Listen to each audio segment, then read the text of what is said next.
নমস্কার। কবিগুরু রবীন্দ্রনাথ ঠাকুরের লেখা আফ্রিকা।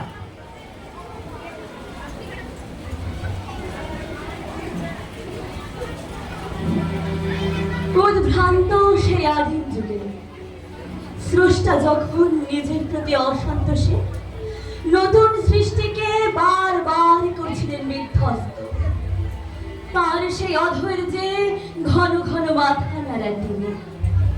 রুদ্র সমুদ্রের বাহু প্রাচীর ধরিত্রীর মুখের থেকে ছিনিয়ে নিয়ে গেল তোমাকে আফ্রিকা, বাঁধলে তোমাকে বনস্পতি নিবিড় পাহারায়।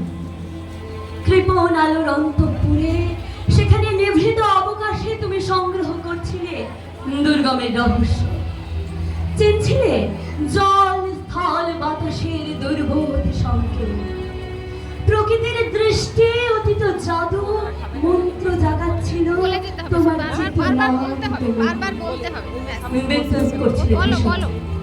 বিরূপের ছদ্মবেশে শঙ্কাকে চাচ্ছিলে হার মানাতে, আপনাকে উগ্র করে বিভীষিকার প্রচন্ড মহিমায় তাণ্ডবের দুন্দুভি মিলাতে। হায় ছায়া অমৃতা, কালো ঘোমটার নিচে অপরিচিত ছিল তোমার মানব। উপেক্ষার আবির দৃষ্টিতে এলোরা লোহার হাত করে নিয়ে নখ যাদের তীক্ষ্ণ তোমার নেত্রের চেয়ে এলো মানুষ ধরার পর গর্বে তারা অন্ধ তোমার সূর্যহারা অরণ্যের চেয়ে।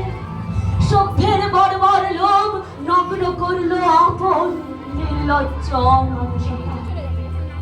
ভাষাহীন ক্রন্দনে বাষ্পাকুল অরণ্যপথে পঙ্খের হলো ধুলি তোমার রক্তে অশ্রুতে মিশে। দস্যু পায়ের কাটামারা জুতোর তলায় বিভৎস কাদার পিণ্ড চিরচিহ্ন দিয়ে গেল তোমার অপমানিত ইতিহাসে। সমুদ্র পারে সেই মুহূর্তে তাদের পাড়ায় পাড়ায় মন্দিরে বাজছিল পূজার ঘণ্টা। সকালে সন্ধ্যায় দয়াময় দেবতার নামে শিশুরা খেলছিল মান্দির করে। কবির সঙ্গীতে বেজে উঠেছিল সুন্দরের আরাধনা। আজ যখন পশ্চিমী দিগন্তে প্রদোষকাল ঝঞ্ঝা বাতাসের ঊর্ধ্বশ্বাস, যখন গুপ্ত গহর থেকে পুষ্ণা বেরিয়ে এলো অশুভ ধ্বনিতে ঘোষণা করলো দিনের অন্তিম কাল।